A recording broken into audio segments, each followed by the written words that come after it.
Hello, I'm in a 2008 Dodge Caliber, and today I'm going to show you to open the hood. So from the driver's side here, we'll look down towards your left, and you should see a lever here that we're going to pull on. It should feel a little resistance. That pop was the safety releasing.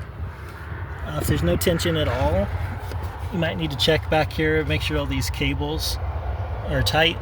Can't really see it because it's dark, but there's one cable running right here connected to the back side of that lever. So we'll go up to the hood now.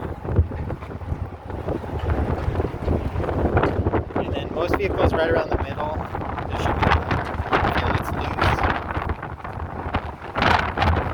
So with the lever, windy.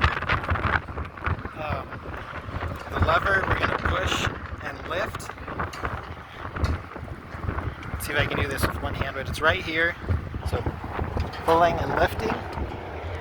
So there's the hook it was on, and there's that mechanism we just pushed on. So it was like this, and then it lifted. If you're having issues with this, you might need a little WD-40 or some debris cleaned out.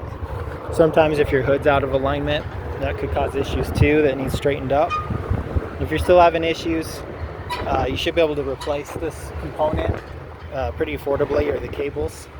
But otherwise, I hope this was helpful.